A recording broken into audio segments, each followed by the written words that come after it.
नमस्कार दोस्तों, आप सभी का बहुत बहुत स्वागत है आपके और हमारे यूट्यूब चैनल बनस एजुकेशन पॉइंट पर। यदि आप हमारे चैनल से नए जुड़े हैं तो सर्वप्रथम आप हमारे चैनल को सब्सक्राइब करें ताकि आपको समय समय पर हमारे ऐसे उपयोगी वीडियो की नोटिफिकेशन मिलती रहें। और हम आपको एक इन्फॉर्मेशन दे दें कि आप डिस्क्रिप्शन बॉक्स में जाकर व्हाट्सअप लिंक से हमारे व्हाट्सअप ग्रुप पर भी जुड़ सकते हैं एवं इंस्टा मौजू की लिंक से आप डिस्क्रिप्शन बॉक्स में जाकर इंस्टा मौजू की लिंक से हमारे मुख्य परीक्षा के नोट्स, प्रारंभिक परीक्षा की टेस्ट सीरीज, प्रारंभिक परीक्षा को ध्यान में रखकर जो मध्य प्रदेश करंट अफेयर्स की विशेष PDF बनाई गई है, अमूल्य सार संग्रह जिसके साथ यूनिट 9 निःशुल्क दी जा रही है, वो यूनिट 10 भी आप प्राप्त कर सकती हैं। और साथ ही साथ आप हमारी वीडियो को लाइक एवं शेयर भी कर सकती हैं। आज का जो हमारा वीडियो है हमने मध्य प्रदेश के महत्वपूर्ण फैक्ट को ध्यान में रखकर बनाया है, जिसमें मध्य प्रदेश के वन के संरक्षण हेतु प्रयास एवं साथ ही साथ जनजाति से संबंधित प्रमुख प्रश्नों को रखा है। तो आज का वीडियो बहुत ही उपयोगी है। यदि आप इस श्रृंखला को जारी रखना चाहते हैं तो आप हमारे लिए अच्छे से अच्छे कमेंट करें ताकि हम इस श्रृंखला को जारी करती रहें। आज का हमारा पहला प्रश्न, वन संरक्षण हेतु प्रयास। भारतीय वन एक्ट 1927, राष्ट्रीय वन नीति 1952, भारतीय वन अधिनियम 1983, वन संरक्षण एक्ट 1980, राष्ट्रीय वन नीति 1988। इस प्रकार से वन संरक्षण हेतु प्रयास किए गए हैं। राष्ट्रीय वन नीति 1988, वन संरक्षण एक्ट 1980, भारतीय वन अधिनियम 1983, राष्ट्रीय वन नीति 1952, भारतीय वन एक्ट 1927। वन की परिभाषा, वन अधिनियम 1927 के अनुसार भूमंडल का वह भाग जो वृक्षों से ढका हुआ है वन कहलाता है। मध्य प्रदेश में वन का क्षेत्रफल है 94,689 वर्ग किलोमीटर। यदि यह पूछा जाए मध्य प्रदेश में वन का क्षेत्रफल कितना है तो 94,689 वर्ग किलोमीटर क्षेत्र है। भारत में वन का क्षेत्रफल है 8,02,088 किलोमीटर स्क्वायर। मध्य प्रदेश में वन का प्रतिशत, देश में कुल वन का 30% वन मध्य प्रदेश में है। वर्गीकरण अति सघन वन, सघन वन और विरल वन के अंतर्गत किया गया है। तो अति सघन वन का जो क्षेत्रफल है वह 9.53% है, जबकि सघन वन जो है 47.19% है एवं विरल वन 43.28% है। तो यह भी हमें याद रखना है कि मध्य प्रदेश में देश का कुल 30% वन है और अति सघन वन 9.53% है, सघन वन 47.19% है, 19%, तो विरल वन है 43.28%। इस प्रकार से प्रशासकीय आधार पर वनों का वर्गीकरण देखा जाए तो 3 प्रकार के हैं। संरक्षित वन 32.84% है, आरक्षित वन 65.36% है एवं अवर्गीकृत वन 1.80% तक है। इसके बाद का जो हमारा प्रश्न है वह है, प्रजाति के आधार पर यदि वनों का वर्गीकरण देखा जाए तो सागौन का क्षेत्र होशंगाबाद, जबलपुर, बैतूल, सागर में पाया जाता है। सर्वाधिक मध्य प्रदेश में सागौन की वृक्षी पाई जाती हैं। साल वन के दृष्टिकोण से देखा जाए तो मंडला, बालाघाट, सीधी, शहडोल आदि में मिलती हैं और मिश्रित वन छिंदवाड़ा से पूरी उमरिया आदि में प्राप्त होती हैं। मध्य प्रदेश के गौण वनोपज, इसके अंतर्गत तेंदुपत्ता, सालबीज, खैर वृक्ष, हर्रा, भिलावा, लाख, गोंद, रेजिन, धूप आदि ये प्रमुख वृक्ष हैं जो कि मध्य प्रदेश के गौण वनोपज हैं। कि एक बार पन्ना देखते हैं, तेंदुपत्ता, सालबीज, खैर वृक्ष, हर्रा, भिलावा, लाख, गोंद व रेजिन एवं धूप जो मध्य प्रदेश के गौण वनोपज हैं। मध्य प्रदेश में संचालित प्रमुख वन संरक्षण योजना, इन पर भी हम चर्चा करते हैं। सरदार सरोवर वृक्षारोपण परियोजना, पंचवन योजना, विद्या वन योजना, ग्रीन इंडिया मिशन, चरण पादुका योजना, जो कि मध्य प्रदेश में संचालित प्रमुख वन संरक्षण से संबंधित योजनाएं हैं। सरदार सरोवर वृक्षारोपण योजना, पंचवन योजना, विद्या वन योजना, ग्रीन इंडिया मिशन, चरण पादुका योजना। मध्य प्रदेश में वन विकास संस्थाएं, मध्य प्रदेश राज्य वन विकास निगम 1975 जो कि भोपाल में स्थित है, राज्य वन अनुसंधान संस्थान जबलपुर, मध्य प्रदेश इको पर्यटन विकास बोर्ड, राज्य वन विकास अभिनयकरण। इस प्रकार से मध्य प्रदेश में वन विकास की प्रमुख संस्थाएं हैं। पहली तो मध्य प्रदेश राज्य वन विकास निगम 1975 जो कि भोपाल में स्थित है, राज्य वन अनुसंधान संस्थान जबलपुर, मध्य प्रदेश इको पर्यटन विकास बोर्ड, राज्य वन विकास अभिनयकरण। इसके बाद का जो हमारा प्रश्न है, प्रोजेक्ट हायर योजना भारत सरकार द्वारा 1973 में शुरू की गई। इसके तहत मध्य प्रदेश के 7 संरक्षण क्षेत्र हैं। पहला तो है कान्हा, दूसरा बांधवगढ़, तीसरा पेंच, चौथा पन्ना, पांचवा संजय राष्ट्रीय उद्यान, छठवां सतपुड़ा, सातवां है रातापानी अभ्यारण्य। इस प्रकार से यह 1973 में प्रारंभ की गई थी। सिंह पुनर्वास कार्यक्रम देश में विलुप्त प्राय एशियाई सिंहों की प्रजाति के संरक्षण के लिए तथा पुनर्वास हेतु मध्य प्रदेश में कूनोपालपुर अभयारण्य शिवपुर का चयन किया गया है एवं एशियाई सिंह पुनर्वास कार्यक्रम प्रारंभ किया गया है। इसके बारे में पुनः जानते हैं। सिंह पुनर्वास कार्यक्रम के अंतर्गत देश में विलुप्त प्राय एशियाई सिंहों की प्रजाति के संरक्षण के लिए तथा पुनर्वास हेतु मध्य प्रदेश में कूनोपालपुर अभयारण्य शिवपुर का चयन किया गया है एवं एशियाई सिंह पुनर्वास कार्यक्रम प्रारंभ किया गया है। वन संरक्षण से संबंधित पुरस्कार शहीद अमृता बिश्नोई पुरस्कार जो कि 2008-9, बशामन मामा स्मृति प्राणी संरक्षण पुरस्कार 2010, वन्य प्राणी पुरस्कार 2008 से प्रारंभ किया गया है। तो वन संरक्षण से संबंधित जो पुरस्कार है, पहला तो है शहीद अमृता देवी बिश्नोई पुरस्कार 2008-9, बसामन मामा स्मृति प्राणी संरक्षण पुरस्कार 2010, वन्य प्राणी पुरस्कार 2008। इस प्रकार से मध्य प्रदेश की वन नीति लागू हुई 2005 में, जिसका उद्देश्य प्रदेश के पारिस्थितिकी, आर्थिक, सामाजिक, तकनीकी संसाधनों का उपयोग करते हुए वनों के संरक्षण संवर्धन का प्रोत्साहित करना। मध्य प्रदेश वन नीति जो कि 2005 में लागू हुई है, इसका उद्देश्य प्रदेश की पारिस्थितिकी, आर्थिक, सामाजिक, तकनीकी संसाधनों का उपयोग करते हुए वनों के संरक्षण संवर्धन में करना। यहाँ पर आपको इन्फॉर्मेशन दे दें कि आप हमें फेसबुक पर, यूट्यूब पर, इंस्टाग्राम पर, टेलीग्राम पर भी ज्वाइन कर सकते हैं और साथ ही साथ आप हमारी वीडियो पर कमेंट करके हम बता सकते हैं कि हमें आगे इस श्रृंखला को कंटिन्यू करना है कि नहीं।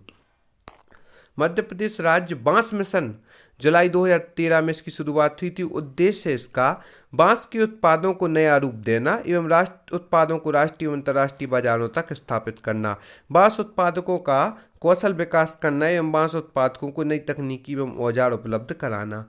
मध्य प्रदेश राज्य बांस मिशन योजना के तहत जुलाई 2013 में इसका प्रारंभ किया गया है। इसका उद्देश्य बांस के उत्पादों को नया रूप देना एवं उत्पादों को राष्ट्रीय एवं अंतर्राष्ट्रीय बाजारों तक स्थापित करना, बांस उत्पादों का कौशल विकास करना एवं बांस उत्पादकों को नई तकनीकी एवं औजार उपलब्ध कराना। मध्य प्रदेश के प्रमुख अफवाह तंत्र, राज्य में 6 अफवाह तंत्र हैं। पहला तो है गंगा अफवाह तंत्र, दूसरा है नर्मदा अफवाह तंत्र, तीसरा है ताप्ती नदी तंत्र, चौथा है गोदावरी नदी तंत्र, पांचवा है माही नदी तंत्र, छठवां है महानदी तंत्र। इस प्रकार से मध्य प्रदेश के प्रमुख 6 अफवाह तंत्र हैं। पहला गंगा अफवाह तंत्र, दूसरा नर्मदा अफवाह तंत्र, तीसरा ताप्ती नदी तंत्र, चौथा गोदावरी नदी तंत्र, पांचवा माही नदी तंत्र एवं छठवां है महानदी तंत्र। मध्य प्रदेश के सिंचाई के प्रमुख साधन, एमपी में सिंचाई का प्रमुख साधन धरातल का जल एवं भूमिगत जल है। कुएं एवं नलकूप से 66.48% सिंचाई के साधन प्राप्त होते हैं। नहरों से 21.12% भूभाग पर सिंचाई की जाती है। तालाब से 2%, अन्य स्रोत से 11%। इस प्रकार से मध्य प्रदेश के सिंचाई के साधन प्रमुख रूप से धरातल का जल तथा भूमिगत जल है। कुएं एवं नलकूप से 66.48%, नहरों से 21.12%, तालाब से 2% एवं अन्य स्रोत से 11% सिंचाई की जाती है। सिंचाई परियोजना के लाभ, विद्युत उत्पादन, सिंचाई में वृद्धि। अन्य लाभ हैं बाढ़ से मुक्ति, वृक्षारोपण व चारागाहों का विकास, कृषि विकास।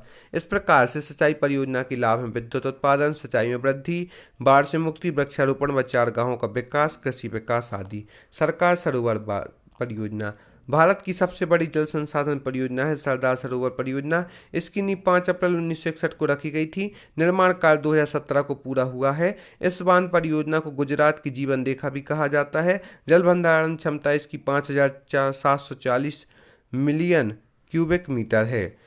लाभान्वित राज्य मध्य प्रदेश, राजस्थान, गुजरात प्लस महाराष्ट्र, 4 राज्य इस योजना से लाभान्वित हैं।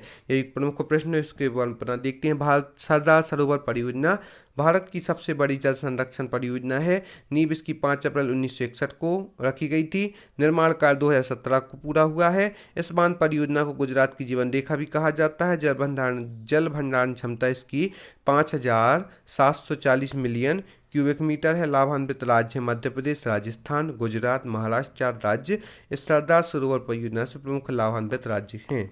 मध्य प्रदेश की प्रमुख नहरें चंबल, तवा, बेनगंगा, बारना, हलाली। नहरों में से मध्य प्रदेश की लगभग 20% कृषि भूमि सिंचित की जा रही है। मध्य प्रदेश की प्रमुख नहरों में हलाली, बारना, चंबल, तवा, बेनगंगा आदि हैं।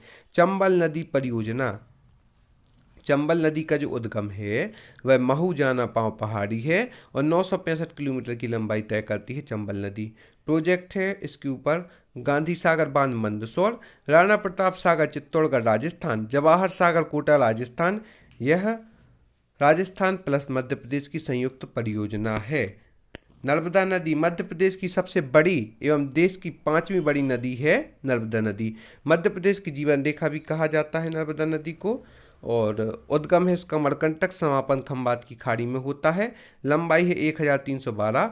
मध्य प्रदेश में बहाव 1077 किलोमीटर है। विशेषता है एस्चुरी निर्माण। मध्य प्रदेश के 15 जिलों से होकर गुजरती है। 41 सहायक नदियां हैं। मध्य प्रदेश की सबसे बड़ी और देश की पांचवी सबसे बड़ी नदी है नर्मदा नदी। उद्गम इसका मणिकंटक है, समापन खंबात की खाड़ी में होता है।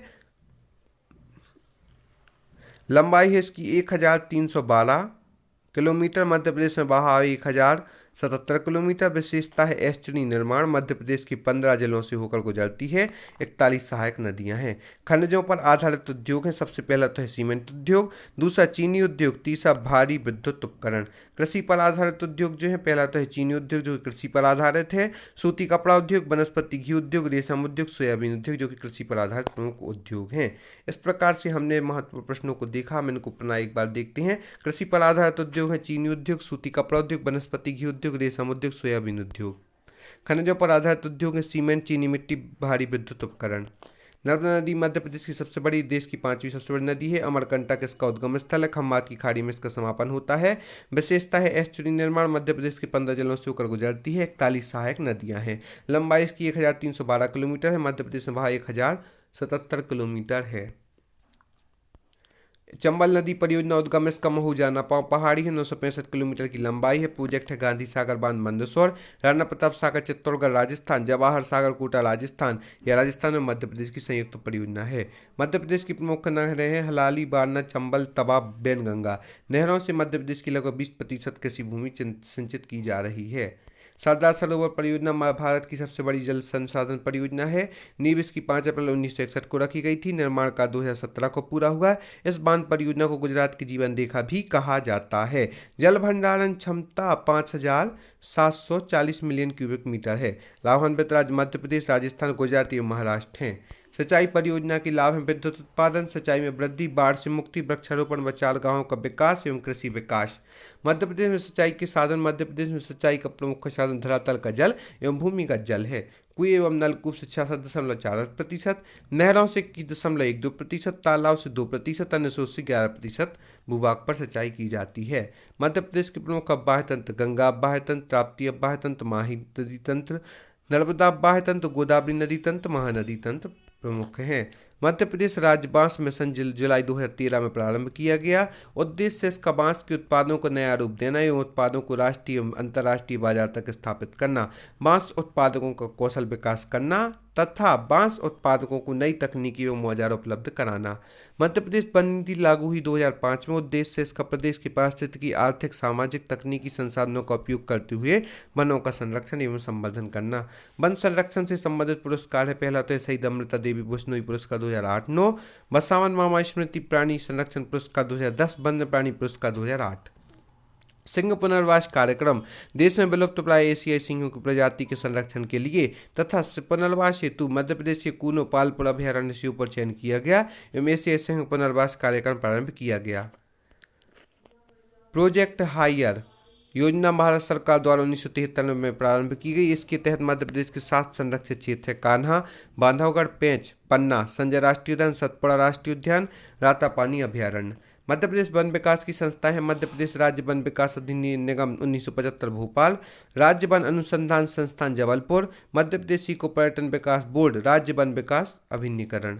मध्य प्रदेश में संचालित प्रमुख वन संरक्षण योजना है सरदार सरोवर वृक्षारोपण परियोजना, पंचवन योजना, विद्या वन योजना, ग्रीन इंडिया मिशन, चरणपादुका योजना। मध्य प्रदेश के गौण वन उपज के अंतर्गत हैं तेंदुपत्ता, सालबीज, खेर वृक्ष, हर्रा, बिलावा, लाख, गोंदवा, रेजिन एवं धूप, जो कि मध्य प्रदेश के गौण वन उपज के अंतर्गत आती हैं। इस प्रकार से हमने मध्य प्रदेश के वर्गीकरण के वन के वर्गीकरण के बारे में भी जाना, जिसमें प्रशासकीय आधार पर वनों का जो वर्गीकरण होता है: संरक्षित वन 32.84%, आरक्षित वन 65.36%, अवर्गीकृत वन 1.80%। और मध्य प्रदेश में वन देश के कुल का वन का 30% है। वर्गीकरण अति सघन वन 9.53%, सघन वन 46.19% एवं विरल वन है 43.28%।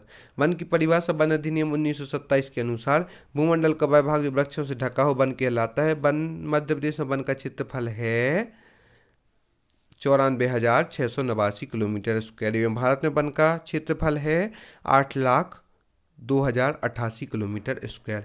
और वन संरक्षण हेतु जो प्रयास किए गए हैं, भारतीय वन एक्ट 1927, राष्ट्रीय वन नीति 1952, भारतीय वन अधिनियम 1983 और साथ ही साथ वन संरक्षण एक्ट 1980, राष्ट्रीय वन नीति 1988। इस प्रकार से आज की वीडियो में हमने बहुत ही महत्वपूर्ण प्रश्नों को देखा। हम आपसे आशा करते हैं इसी तरह आप हमारे चैनल से जुड़े रहेंगे, अपनी सफलता को सुनिश्चित करने के लिए इसी दिशा में प्रयास करती रहेंगी। तो अब जल्दी जल्दी हमारे चैनल को सब्सक्राइब करें, अपने दोस्तों को भी करवाएं, हमारी वीडियो को लाइक एवं शेयर भी करें एवं डिस्क्रिप्शन बॉक्स में जाकर इंस्टा मौजूद के लिंक से आप हमारी प्रोडक्ट भी प्राप्त कर सकते हैं, जो कि बहुत ही उपयोगी है। और साथ ही साथ आप व्हाट्सअप लिंक से भी जुड़ सकते हैं। फेसबुक, यूट्यूब, इंस्टाग्राम, टेलीग्राम पर भी आप हमें ज्वाइन कर सकते हैं। आप सभी को बहुत बहुत धन्यवाद।